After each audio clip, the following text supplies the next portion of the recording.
Hello, beloved. Welcome. This is Beauty in the Break. Hello, hello, and wherever you are in the world, I am glad you are here with us.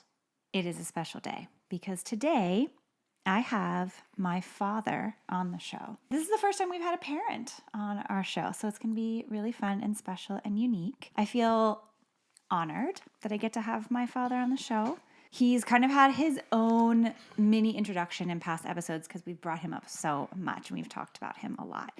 And when I think about how to introduce you here on the show, I first think about, do I talk about what you've done in your life and in your career? Like, you're a clinical psychologist, you specialize in anxiety disorders and OCD, you've written 7 books, including the bestseller Don't Panic. You've been on Oprah, you've helped millions of people through your free self-help website, anxieties.com. Okay, that's a whole list right there.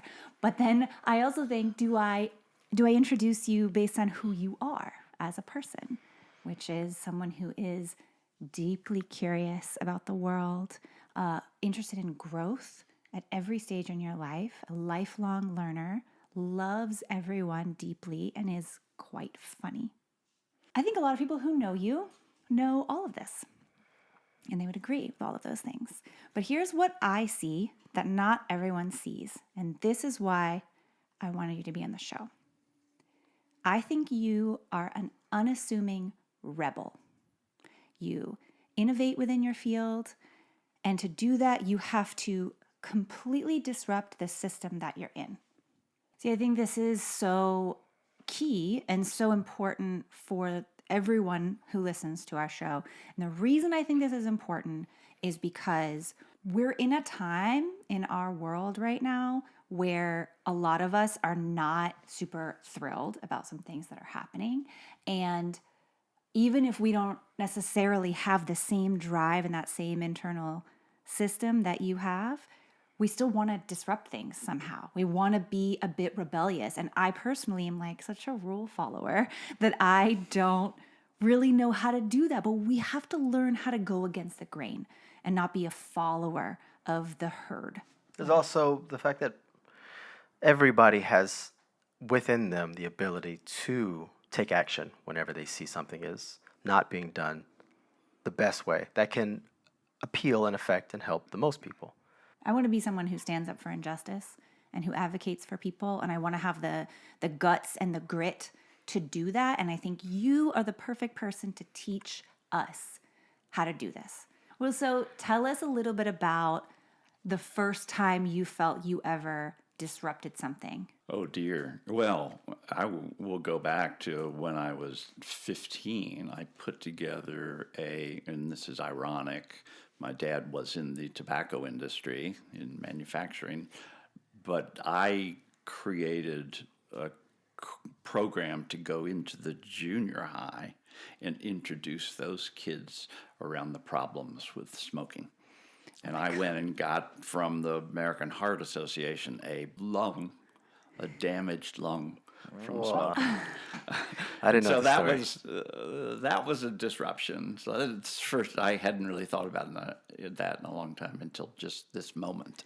What was the year roughly when you did that? 66. Okay. 1966. And was there a conversation at the time about the damages of smoking? Well, there were, but not to young people. Not to young No, people. It was just all out there. advertised Yeah, I to know, the cool young guy. People don't watch that. So. The fact that the cool people did it, the older people did it, they grew up seeing James Dean or whoever, Marlon Brando smoking a cigarette, and that's the advertisement right there.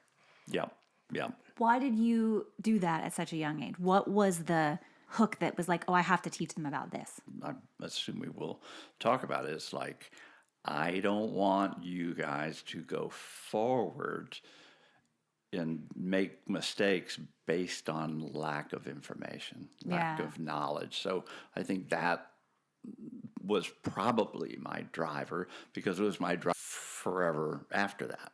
So You have so many accolades after your name. You're a doctor, you have an adjunct professor at the University of North Carolina. But when you were a kid, you describe yourself as having some like juvenile delinquent behaviors. Well, tell us about that. yeah, I had a lot of positive memories in my childhood, really good stuff. But I also had a tremendous amount of trauma to me in my family, both verbal abuse, physical aggression, and neglect. No one talked to me. No one knew outside of the family what was going on. I was lost and confused.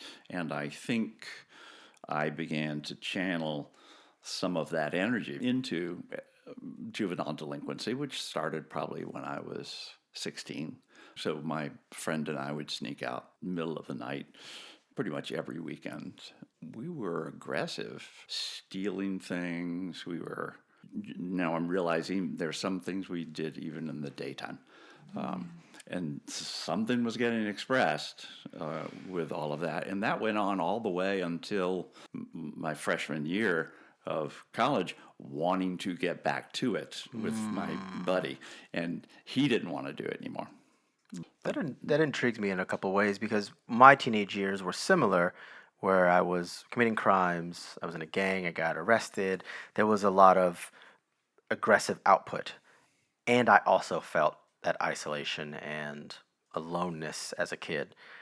From a psychological standpoint, why does it transpire to going out into the world and being aggressive? Yeah, I think there's two choices. We either go internal or we do external. And people who go internal, then now we've got some psychological disorders that run from depression to anxiety to generalized anxiety and worry. Right. And then there's who express all of this stuff outwardly. It was going to get expressed. It's just... Which way? All this stuff was coming in to you and I in that way. And it has to come out. And so I think, simply put, there's these two choices that the unconscious gets us to do. If we've got some genetic predisposition for people who are internal, so they will take that path. And the others of us are going to go. I mean, I was activated about that. I was thrilled about some of that kind of stuff. So, and no one can do anything to me. So I felt like that dark world where no one was up, I was alive. I was expressing myself. There's a control there of some sort. You can take control of things you didn't have your hands around in your daylight, in your waking life. Yeah, and I personally was actively designing what it was that we were going to do, and we were clever. I'm not going to tell you more about that, but that was beginning inside me. Right. When you were 16 or so, you had a big breaking moment that led to a lot of stuff in your life. Can you talk a little bit about what happened in your teenage years? Sure. Well, I started being sexually active at 16. I'll backtrack for a minute to say that I was very close to my priest. My girlfriend did get pregnant. And again, this was way back. And of course, I'm terrified about all of this. And the first person I told was my priest. And I, today, can vividly see that event. I mean, I know you're walking diagonally across the parking lot, going to the rectory, and I conveyed that. And his expression does not change, doesn't move. And for me, that was such a relief. He is not judging me, because I was feeling so ashamed, and I also knew what was coming. He could not give me any guidance because the church didn't allow him to do that for me. He put me in touch with a minister in town, and we connected to him. And my dad and her dad worked out for her dad to fly with her to London and terminated the pregnancy in London. There were no choices in the United States at that point. 1967 Right. or so. So this was the primary driver for me, with the message of, I don't want anyone else to go through this because of lack of knowledge. I did not understand pregnancy in that way. I had some of those old stories about what caused it and what you could do to keep it from happening. So, at that point, I was on fire. I just, certainly at 16, and by 17, I was starting to collect things. And, I worked in the church, and I created an alternative mass up in the gymnasium. I would play recorded music of Dionne Warwick and so forth. We had folk guitarists coming in, the things that some churches do pretty consistently now. Yeah. That was not done. So I want to talk about that. I think it's such an interesting, you had come from such a place of privilege to be able to have gotten the abortion that you needed. So many people at that time, that was not their story. To fly to London in the 60s, that's privilege, and also privilege of information. So then you took that, and I love this story so much, you took that information and that fire and that drive into college, and tell us what you did there. Yeah, there were a few things I did just to get my sea legs under me, but it transitioned very quickly. The spring year, my freshman year, an OBGYN doctor who was creating a course which we later called Topics of Human Sexuality for undergraduates to educate them and work on their attitudes and so forth. And what I joined him to do was to do all the administrative stuff for all that, which is, in a number of circumstances, how I learned something new, is that I would step into a role that allowed me to be present to someone. But we couldn't get the College of Arts and Sciences, the undergraduate school, to accept the course. So we jumped to the School of Public Health and went to health education, and they allowed us to do it. These undergraduates were getting a graduate school credit, but we had 250 students per class. Wow. This is the crazy part too, I think. It's like I'm 18. Yeah. And I'm organizing, because we would do a lecture and then all the students would break into small groups with graduate students as leaders, and I was coordinating the graduate students to get them on board in the training and so forth. It's like, nuts.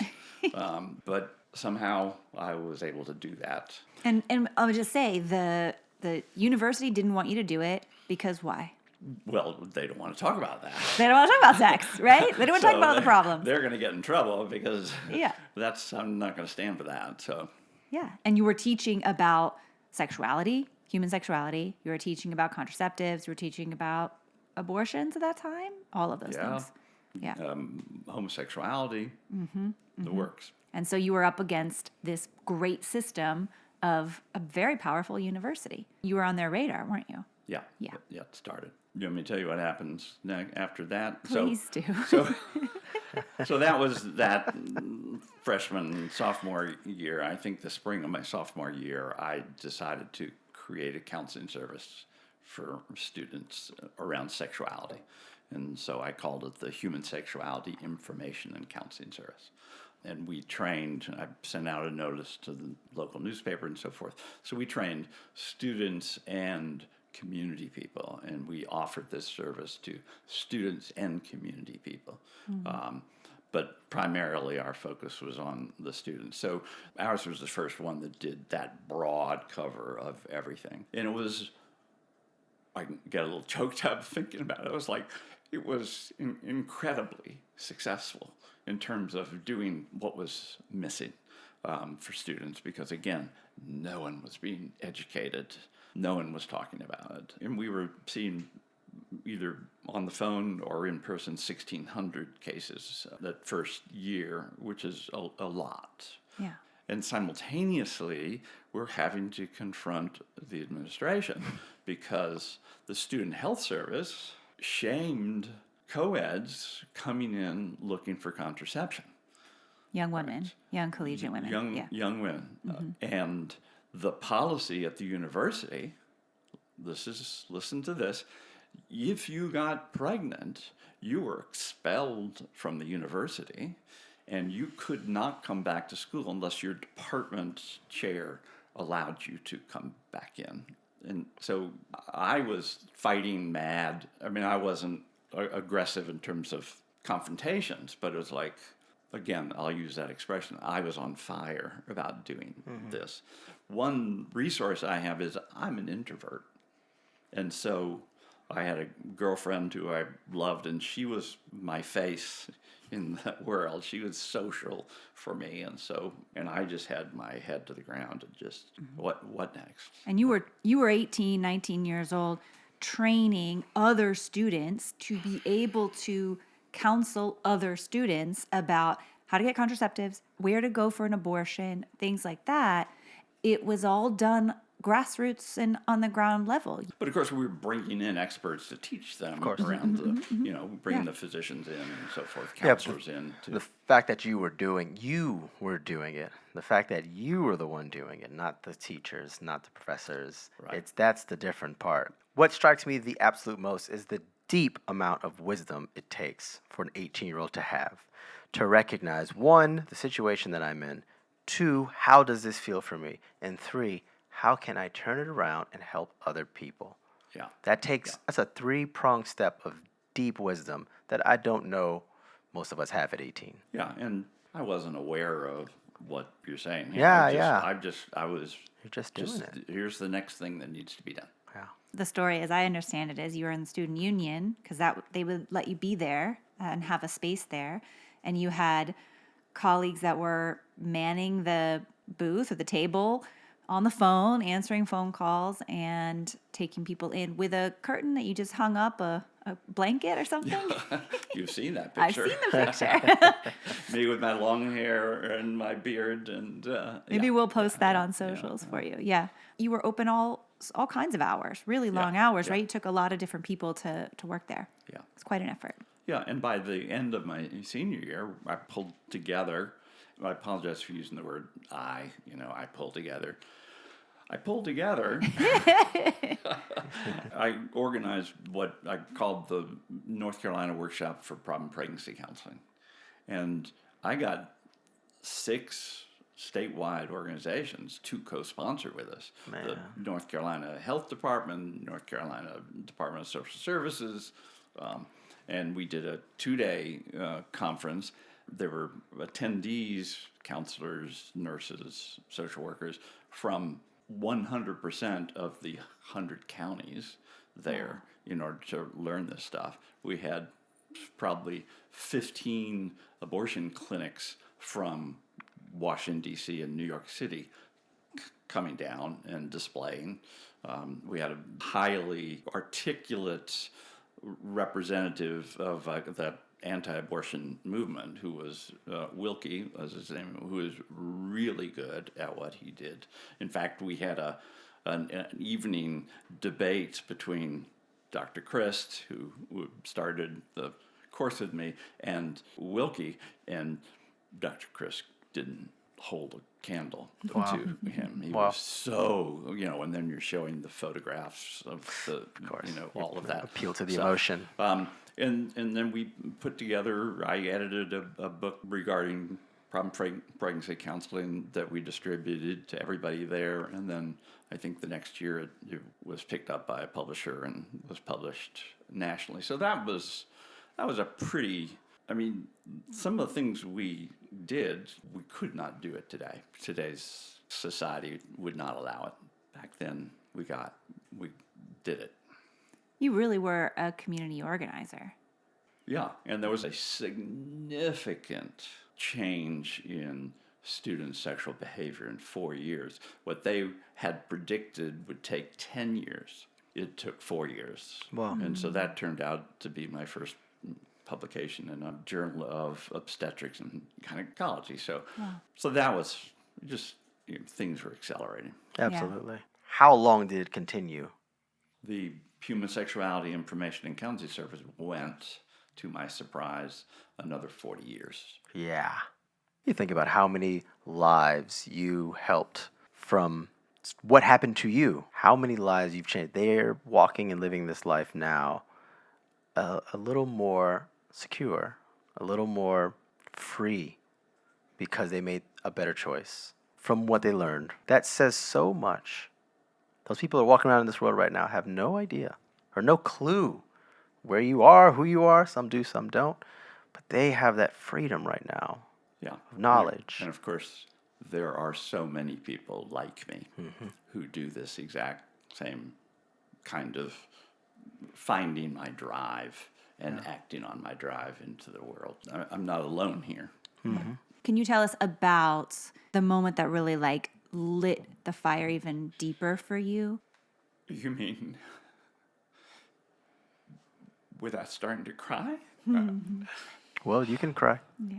There was a girl in college who was pregnant and then died out of that event. Our newspaper, the Daily Tar Heel, the front page was totally black because, and I think you, Foster, have seen the exact words on the cover, and I don't really recall what it. Do you recall what it said? I do. It says, "There will be no column of elephants and butterflies today in honor of a co-ed who lost her life to an abortion." Yeah. So that touched a whole lot of people. Yeah. And it really, you have, the way you've described it to me is you felt like this was war. Yeah. And it felt like life or death, really and truly, right here with the people around me. And I do think a lot of people who listen to the show and who exist in the world today could feel the same way about a lot of things that are happening, that this is life or death and that this is war. And what we're fighting. Happened, it coalesced people. And that's important to get to that kind of critical mass. And then all of a sudden. And then what you did was not look down, get sad, feel bitter about it. Or paralyzed. Right? Because it's so overwhelming. And instead you took action and you were scrappy, I think, with it. You know, what do we got? What do we have? What do we have around us? Who's around? Oh, well, okay, I'll let the students teach it if I don't have enough, professors who are going to teach us. We just got to do it and then get better as we do it. There wasn't time to make it perfect. And administration tested me. I do get a lot of feelings around all this kind of stuff. They, the chairman of my department of sociology told me, "You'll never make it." I mean, there was aggression coming at me. And that fire pushed me forward anyway. So, Yeah. There's a constant trope that happens in the story of a rebel or a disruptor, that they get these people are quote unquote beyond them, above them, higher than them, telling them that they can't do this thing. How many no's do you get until you just need one yes? yeah. Him telling you that it's such a story that is told over and over again by people when they try to find their own path and when they try to find their own path to help other people. He's almost a gatekeeper. And I specifically asked that question in the very beginning, what it was about you feeling lonely. How did it transpire into your output of crime, of doing illegal things? It's the same fire. It's the same exact fire. It's the same. You learned how to harness it. It didn't burn your house down anymore. It cooked you a meal. Yeah. Does it sound familiar to you? It sounds wholeheartedly familiar to me because it's in every day of my life. I feel sometimes like, maybe I'm not a Buddhist because I still feel so ready to have an edge. And I realize, oh, no, this is just the manner in which I am. And it's used in the best way possible. That fire was still there for you. Instead of turning around and saying, let me go break into this guy's house or steal his car, it's like, I'm going to best him in the most healthiest manner. Yeah. But, when we use this word rebel, and I want to be clear, it was not any kind of active, aggressive attack rebel. It was, again, I'll say, my head was to the grindstone. This is where I'm going. I'm pushing forward. This is the next thing to do. So it was not a grandstanding kind of thing, that form of aggression. Yeah. But I'm not stopping based on what you just gave me. I'm moving on. Agreed. Are there some other ways in your life going forward that you would see yourself as maybe a rebel or a disruptor? Can I use that sound like Absolutely. I'll give it to you again if you want it. How are there not? Yeah, I mean, that's really how I have been. You know, we go into what we then called institutions for the mentally retarded and do a training for trainers where we educated the staff around sexuality, and then we would break into small groups. And I had trained facilitators who were buddies of mine.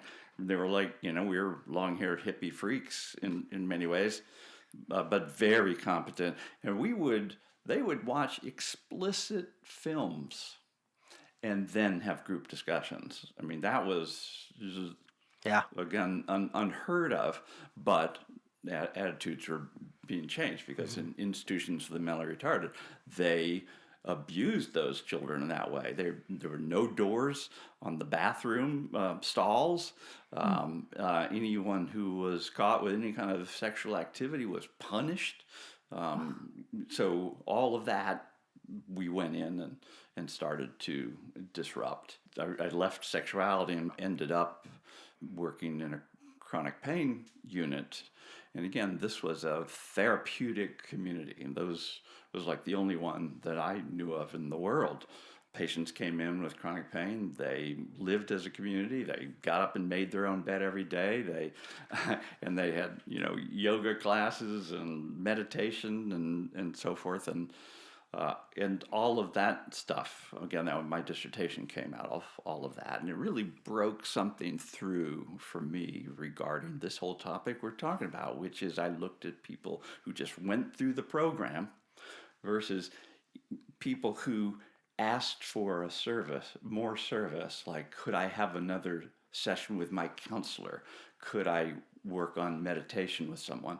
And again, significant difference with this kind of asking behavior, which I think has to do with a sense of ownership regarding the change process.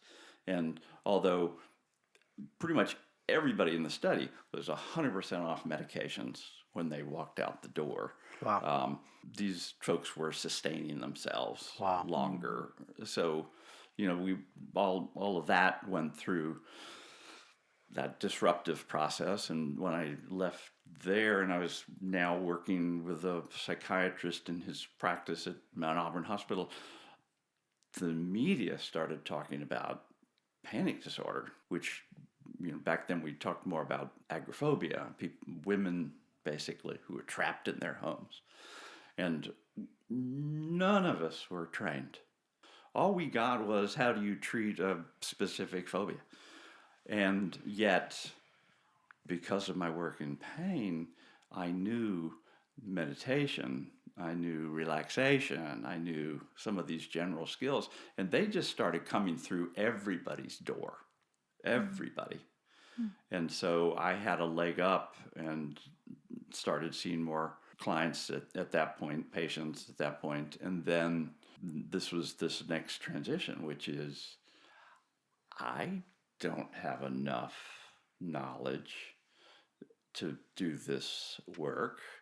The skills we're giving people are general and not specific to the moment. And this is where that kind of work around the moment matters that I think both of you can kind of relate to in your lives. It's like, so I then, again, this young Turk, I said, well, I'll just write a book on this to teach people how to do this, because really every book I've written takes about 3 years because I decide to write it without knowing how to do it yet. Wow. And using the book design, drafting, and so forth to develop that protocol. And all my books are you'll be surprised, right? All my books are self-help books. There's no, you know, my protocol can be used by therapists, but it's written, you know, this is the help.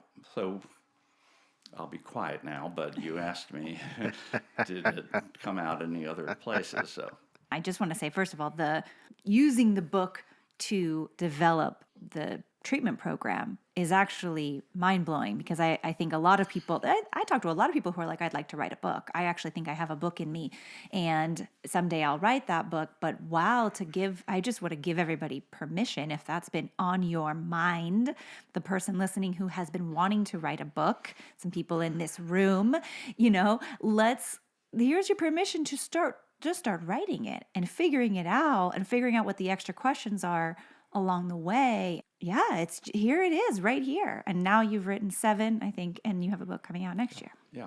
And I would just say, it takes some courage to do that, but it also takes confidence that comes across a little bit almost like arrogance, like, who are you to do this? But confidence is, I will stay with this until I do this, and I can get there. You don't have to have confidence, I know this is going to work out. Mm-hmm.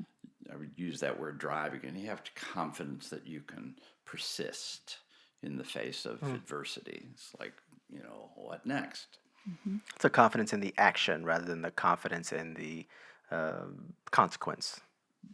Yeah, my ability to, I guess in the way I'm describing here, is my ability to sustain, show up, my energy to go at it, because I want to figure this out. And I'd had so much varied training in my life, much different than today. People in my field get trained in a package that this is how you treat it. But I was trained in Gestalt therapy and transactional analysis and transcendental meditation. And I mean, I had just an array of experience, family therapy training that coalesced in this book. So that was great for me. And by the way, the book is called Don't Panic.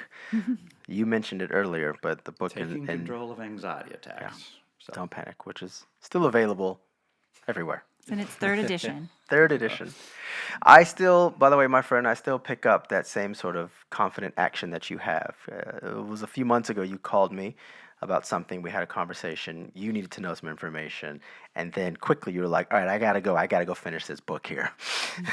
Which I was like, oh, fantastic. So it seems that minimal has changed in your desire to be driven. Still on fire. Still on fire. When you talk about all the variety of trainings you had, talk about what you did personally to get your own experience. You did some things for yourself. Yeah, and it's also very interesting, that to me at least, because I started treatment. So I graduated from college, fasted for 5 days until my tongue turned green and I got scared and started eating again, and went into training around meditation and doing all of that in one fell swoop, and then simultaneously beginning treatment for myself individually. But cumulative, I have 35 years where I was in treatment, whether it was individually or group or intensive group or whatever it was. But the combination of working on myself, and I working on myself and trying to get what was going, I hate to say what was wrong with me, but, just figuring that stuff out and simultaneously figuring out things with my clients. I mean, that I'm always surprised. I'm not surprised anymore, but it seems surprising how many therapists are never in treatment for themselves. It's kind of a little mind-blowing to some degree to not have that experience. So that was a tremendous gift. And I worked with some therapists who are, top in the field. I just went and found them and worked with them. And so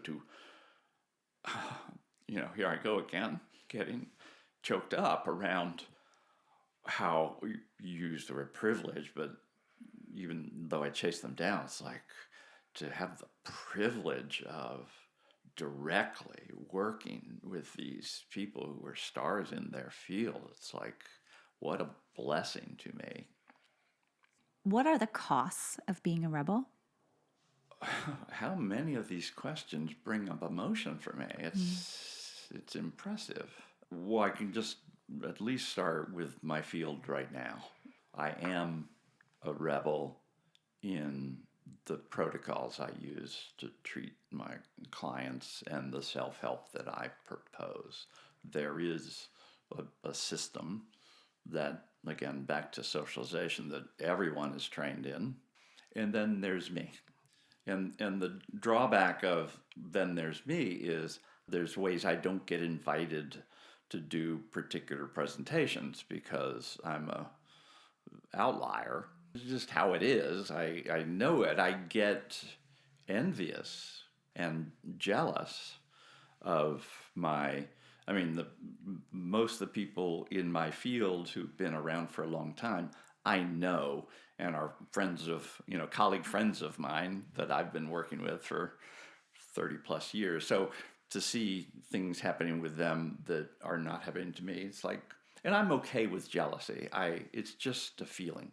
But there is that. I'm an outlier. The good news is I do know how to present my material in a way that is attractive.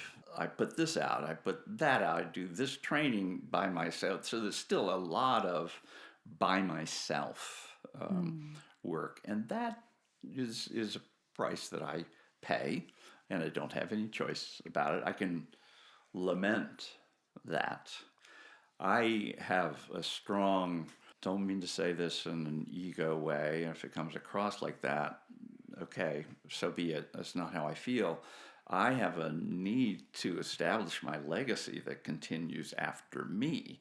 The stuff that I'm doing now, the reason I want that is because there is a gift in some of the work that I do, and I want people to receive it. I remember starting my website, which is anxieties.com, and it basically has been a free website for self-help in the anxiety disorders. Remember my dad talking way back then around, why are you giving away your information? Why are you not, he didn't use the term monetize, but that was essentially what he was saying, his concerns about doing that.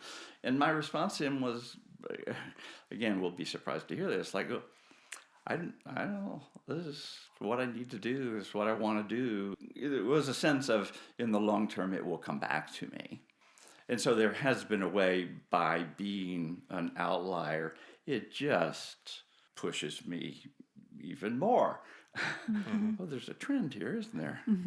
That's interesting. Yes, we have noticed, absolutely. Yeah, I think that as your daughter, having watched you through all of this, one of the things I've heard you say often in your field is that because all of these people that are following the status quo, they have money, they put money behind research. For my work to get into the hands of, the researchers and to have these long-term studies, it takes decades and it takes so much money.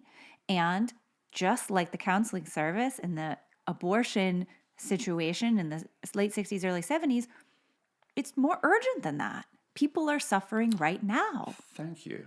Yeah. And so you don't have time to do that. And then what the beautiful thing that has occurred in my lifetime has been these decades that you've been doing the work and putting it out anyway and putting it out yourself and doing it all by yourself. Then there get to be these moments where an institution does recognize you, and you will send an email or a text to me and my brother, and you will say, I'm just really glad to be recognized, because it feels like it's like, for once, after all this time and all these people I've been helping, it's nice to every once in a while be recognized, but it's a very lonely path. Yeah, I see your emotion right now, Yeah. and I feel the same kind of emotion when you start talking about that. It's like, it's nice. It doesn't drive me. Right. But it's nice. I can do something for 3 years, and then, well, what's happening now? My next book, the same way I've put in an enormous amount of time, and there's a delayed gratification, and fine. And also, I'm doing everything I can to ensure that it sticks around while I'm gone. So there is, I've the website, and I've got an app, and my presentations and the recordings and all the writing, so forth. Just finding as many delivery systems as I can to give as many choices for learning for people. Yeah. And I think that part of why that has happened is what we're talking about now, is like I've got to have as many options as I can for people to learn. I don't think in particular there's anything egotistical about wanting to leave a legacy. Everybody does in some capacity, whether it's just their kids or their creative work, whatever it is. You have a beautiful brain, a beautiful mind, and a beautiful heart, and it makes you go into the world open. So you take things a certain way, and because it's open, you also allow it to pass to the rest of the world as well. Yeah, I would just add around that is because I don't have that money, I'm not publishing that research and so forth. I'm in it for the long game. Oh, yeah, for sure. And even there's a bit of a cosmic irony there that you started doing this because of that feeling of loneliness, and you consistently keep doing this, and even as an outlier, with it comes loneliness as well. There's sort of a bodhisattva vow about this of like, let me keep serving, keep moving. I want to be clear that I don't do all of this altruistically. I love what I do. I love studying. I sit in my office by myself and think, and this is why it takes so long to write some of this. And just the process. You know, my dad was an engineer who was also an inventor. For a couple or more decades, I always felt like, gosh, both my siblings worked for my dad, and I'm in the family an outlier. No surprise. But eventually I went, oh, I'm also inventing like he did. I really liked discovering that. It's like, okay, there's some genetic stuff here too. Why have you in your career been so focused on self-help? I want to go directly to the person who's hurting. This is a collaborative process. And I just love that. And I do feel like I have a gift of understanding, having an affinity for people who suffer in the disorders that I work with. When I work with somebody, I just hit the ground running. What are you doing now to contribute to maintaining this problem? And I think, for us as human beings in general, we need to look at that. And, some of the skills that both of you have around in those moments, I want to learn to take a breath, step back, and be able to go, oh, it's happening again. Oh, I'm doing it again. But you have to be in the present moment. Slow down, step back, develop that observer. Because if you can develop a mental observer, you have now brought awareness into this moment. And now you've got two where there was just one. You were just activated. If we can get you to also have that awareness, now you have a choice. Yeah. But you're not gonna. You have to create a kind of fertile void of going, oh my God, I'm doing this. I don't know what to do next. That kind of confusion in order to change.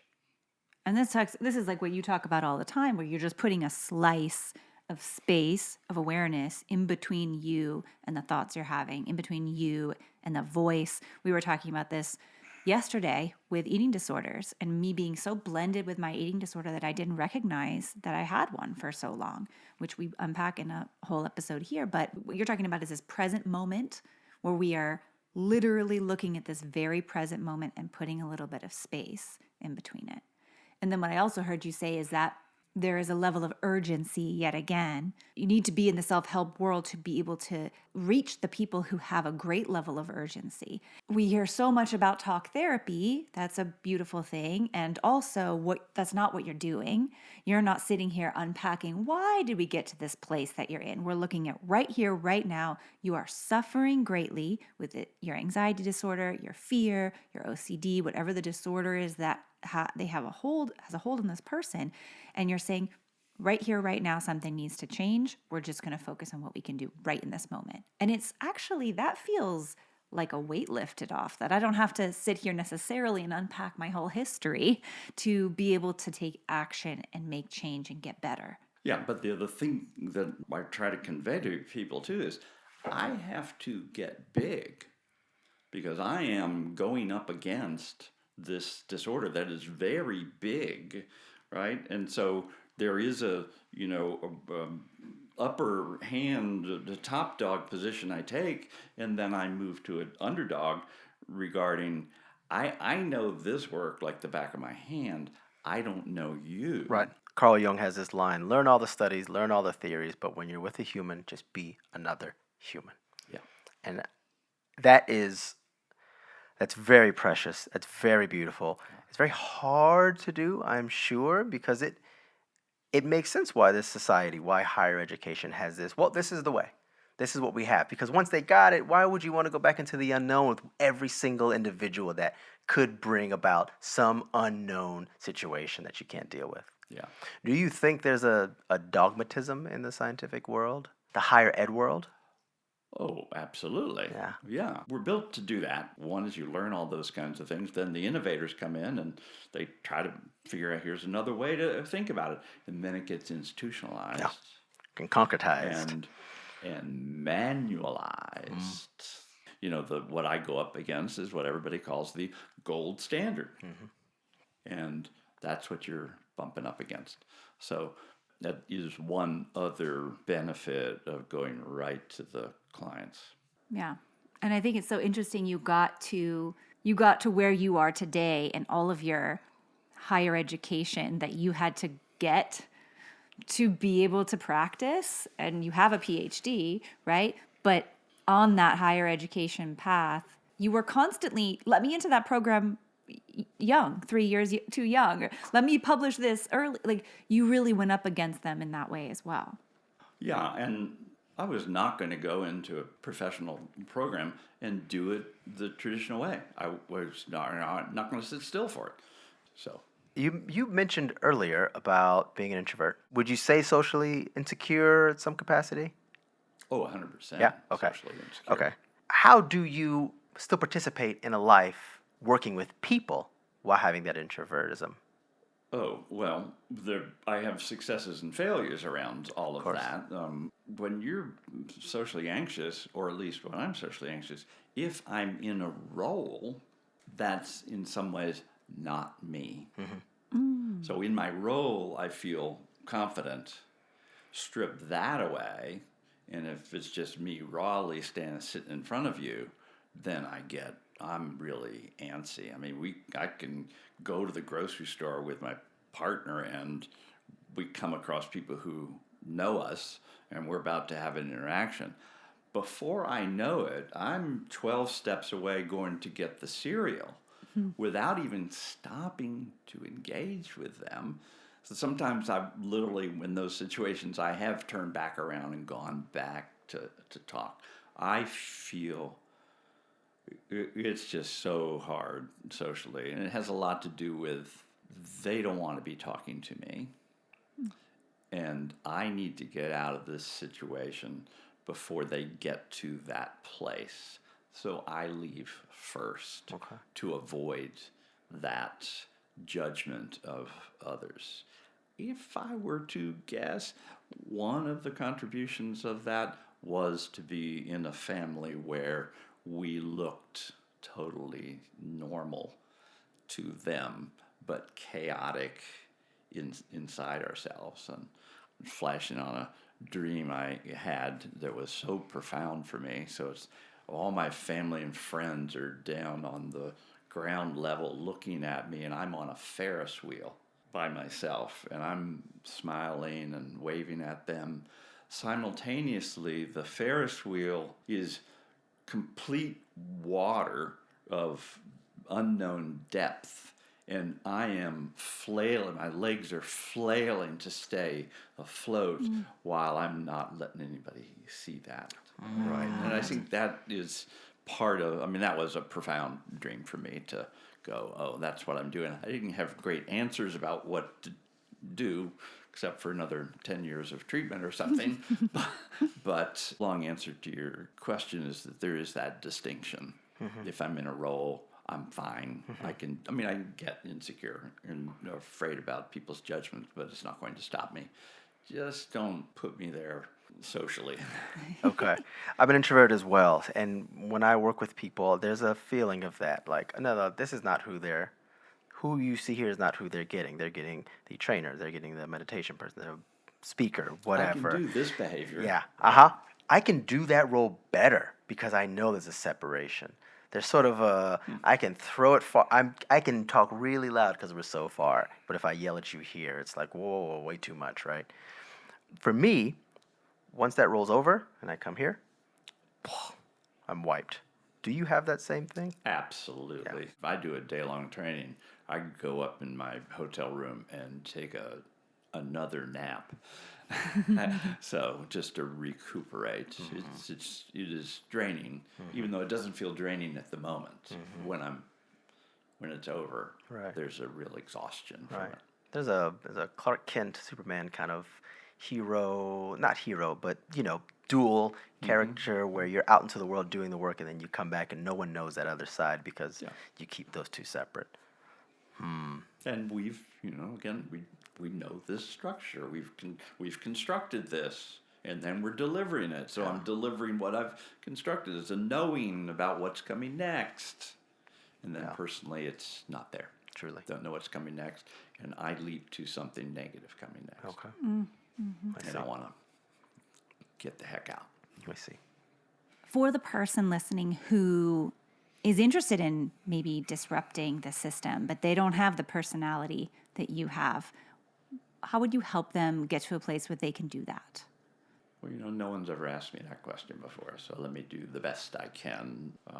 My guess is that they don't yet feel like, oh, it's possible that I can do this, but they're, what we want to look for is what's bumping up inside me that I feel strongly about, and then we've got to, I think they have to step back and grow awareness for that side. And for me, as maybe we're catching on, you need to kind of be in a some form of cocoon that is safe for you so that you can allow this to come up and lock into it, because the resistance of whatever people's judgments or how much work it would take, all that kind of stuff, does not allow this to grow. So I would start there.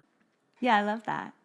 Okay, a couple of personal questions real quick before we wrap here. What is one thing you want your grandchildren to know about how they should live their lives?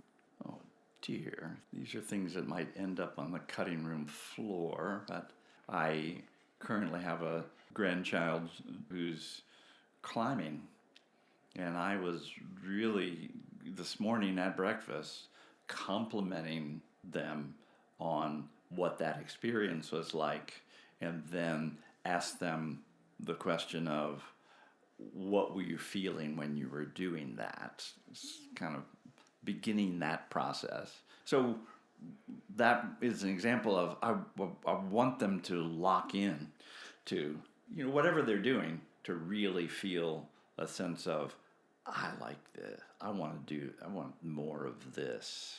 This is hard right. So I think I would go with that. Yeah.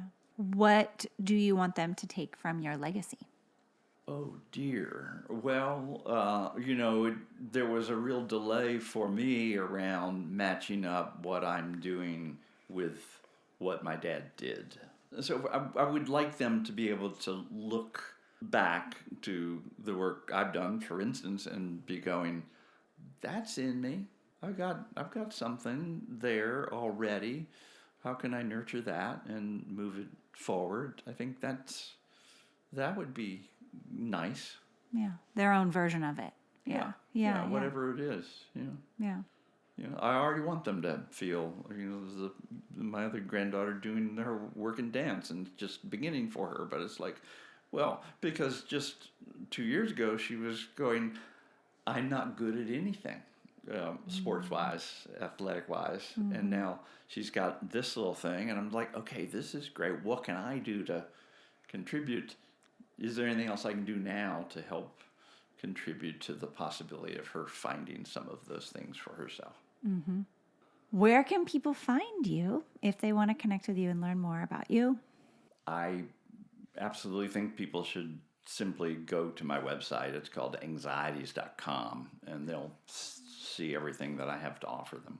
This site is huge. I mean, it's like 280 pages or something. So that is a rich way to just use what I've done to help themselves. Yeah, you have so much information on the site, and it's just free for the taking. It's an absolute wealth of information. And you have a book coming out. I do. It comes out June 1st, 2026. It's called Quiet Your OCD Brain. And this will be the third book that I've written where I said to my wife, if I ever say I'm going to write another book, do damage to me to keep me from doing that. So this is hopefully the last book. This is a workbook for those with OCD, and it really goes through how I approach OCD. Foster helped create a course for me called OCD in the 6-Moment Game, and that's like a 4-hour course. And this comes out of that in a written form that's more concise. I'm happy with how it went. I love the publisher I'm working with. So that's exciting. Okay, so we'll put all those links in the show notes. And I just want to thank you so much for being here today. My pleasure. Thank you, Reid. You are a beautiful, beautiful man. Thank you, sir. If this episode spoke to you, take a moment and send it to someone else who might need it. That's the best way to spread these conversations to the people who need them the most. And if you want to keep exploring with us, make sure to follow Beauty in the Break wherever you get your podcasts. We'll see you next time. Beauty in the Break is created and hosted by Foster Wilson and Cesar Cardona. Our executive producer is Glenn Milley. Original music by Cesar and the Clue.